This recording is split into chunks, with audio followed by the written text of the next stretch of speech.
Are you worried about the cost of recovery from a remote location? Buying insurance for this type of recovery does two things.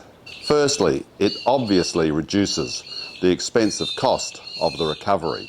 And secondly, it removes that ongoing mental anguish, worrying about if I break down, this could be an expensive recovery. $10,800. That was the cost to recover a 4x4 vehicle 160 kilometres from Birdsville. And that was the cost just to get it back to Birdsville. Then it had to be transported to Perth. Can you get insurance to cover that cost? Yes, you can. In this video, I'm going to discuss the major considerations when insuring your 4x4 vehicle. In particular, I'm going to discuss the costs of covering remote recovery. I'm also going to discuss how some insurance companies will cover the cost of your modifications and accessories to a greater level than other companies. There'll be some examples of good and bad experiences that 4x4 owners have had with insurance companies.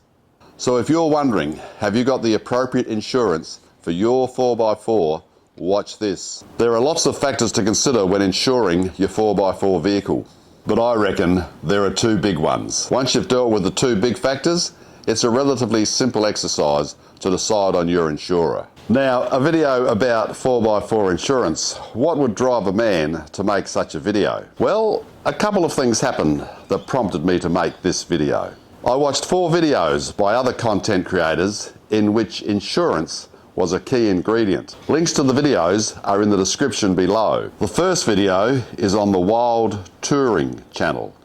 Cam Wild explains that recovering a vehicle 160 kilometres from Birdsville cost $10,800. Yes, $10,800 to get it back to Birdsville. In another video on the Have a Crack channel, Shane explains that he thinks your insurance company needs to be aware of all the modifications and accessories that you've made fitted to your vehicle. Failure to do this, he thinks, might void your warranty at claims time. In a third video, this time in the Off the Track podcasts, Dylan Jones takes notes of the comments made in the Have a Crack video and says that he's immediately going to let his insurance company know about the modifications that he's made.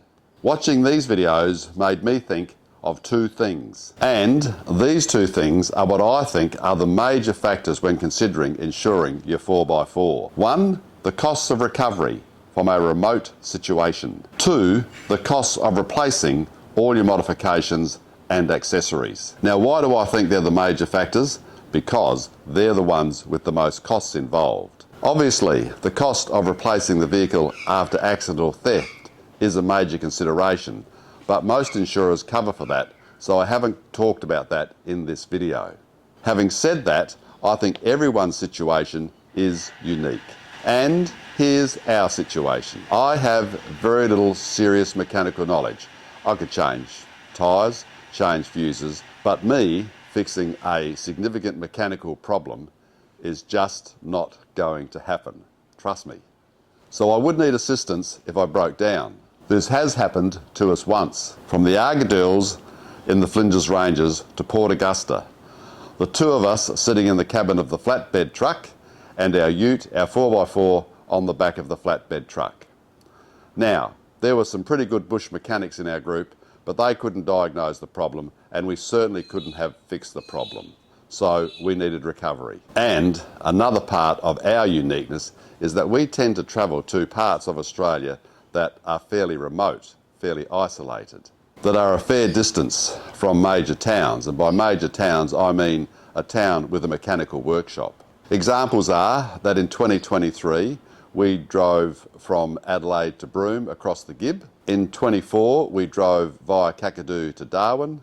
And in the same year, across part of the Nullarbor up to Port Hedland and through the Karijini National Park. And last year, we drove from Adelaide to the tip of Cape York. You can see there's a possibility we'll break down a long way from a workshop. So insuring for remote recovery is a consideration for us. Remote recovery is the first issue. The second is the cost of replacing your modifications and accessories if they get damaged or stolen. The amount of money we've spent on accessories and modification is not much less than the agreed market value of our 6-year-old ute. A rough estimate says that we've spent approximately $25,000 on accessories and modifications. Bear in mind, our vehicle is a dual cab chassis ute. Items such as the tray, the canopy, the side steps are all classed as accessories. Then add the suspension upgrade, the second battery, the 80-litre additional fuel tank, the battery management system, the power distribution system. It all starts to add up. There are other considerations, obviously, and I'll get to them in a minute. But if you think there are other major considerations to be considered when insuring your 4x4, please let us know in the comments below. What are those minor considerations? Well, they're the cost of the premium, the claims experience, the cost for personal effects or the cover for personal effects, and of course the excess factor. Now if you think there are other minor considerations for insuring your 4x4, again, let us know in the comments below. A couple of thoughts about these minor issues because in a way they're interrelated. For example, it's no good having a cheap cover if the claims experience is poor. If you want to see examples of good and bad claims experiences, watch the channel Mark and Shirley. Again, the link to that channel is in the description below. And on the subject of claims experience, about 18 months ago in a caravan park on Hindmarsh Island, I got chatting to a bloke who had the most beautifully accessorised and modified Land Cruiser. He was telling me that when he had it parked on a hill, it rolled down the hill, crashed the front of his vehicle.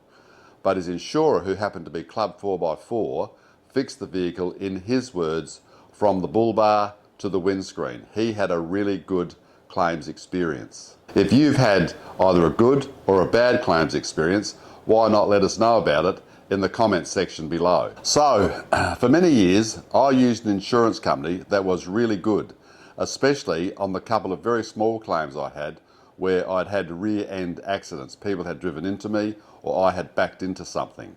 I had really good experience with that particular insurance company. However, their recovery benefit for mechanical breakdown was almost non-existent because, to be fair, it was a accident theft policy, not a mechanical breakdown policy. And importantly, the policy only covered the costs of the modifications and accessories to 1/3 of the agreed market value of the vehicle. So bearing those two things in mind, I bought a Club 4x4 policy. And I think there are two major benefits to this policy.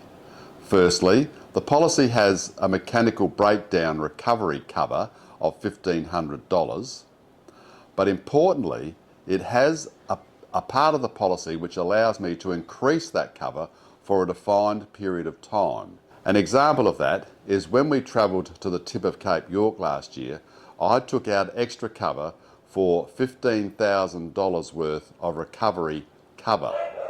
And I think that cost me, from memory, $27 a month. Importantly, I only had to take that extra cover out for the months in which we were travelling. So it's not an ongoing extra premium, it's only for the defined period for which you're travelling. The other benefit is that it covers the full cost of replacing my modifications and accessories. And that's the difference between the two companies of about a cover of about $18,000 extra dollars. So that seemed worthwhile. Now, like everything, there was a cost to this, and from memory, I think it cost me $700 more per year for my Club 4x4 policy than my previous insurer.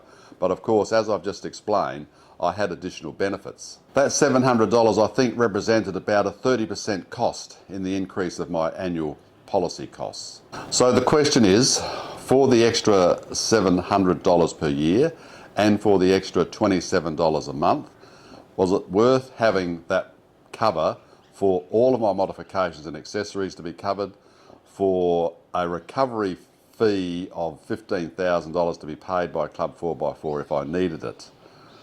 That's the question. In the end, insurance is all about the risk and the cost of covering that risk. Is the extra $700 a good investment? Ironically, of course, we didn't break down on the trip to the Cape, so I didn't need the cover. We didn't need the cover, but, and here's the but, For me, being not very mechanically astute, the relief, the mental relief of knowing that if we do break down, the cost of recovery is covered was quite significant. You know, every little noise you hear in your motor, you think, oh, what's gone wrong? Well, when that happens, I knew that we had that cost covered. So that what's the word I'm looking for? That sort of lack of stress, I guess, lack of mental stress, or the thing in the back of your mind all the time, that's gone. So maybe it's worth it for that. Tell us what you think in the comments below about whether it was worth it or not. As I say, ironically, we didn't need the insurance because we didn't break down on the trip to the Cape. And that trip was in fact an amazing trip. And if you'd like to follow our adventures on that trip, just click on this card and it will take you to a series of videos that we've made about the trip to the tip of Cape York. Thanks for watching.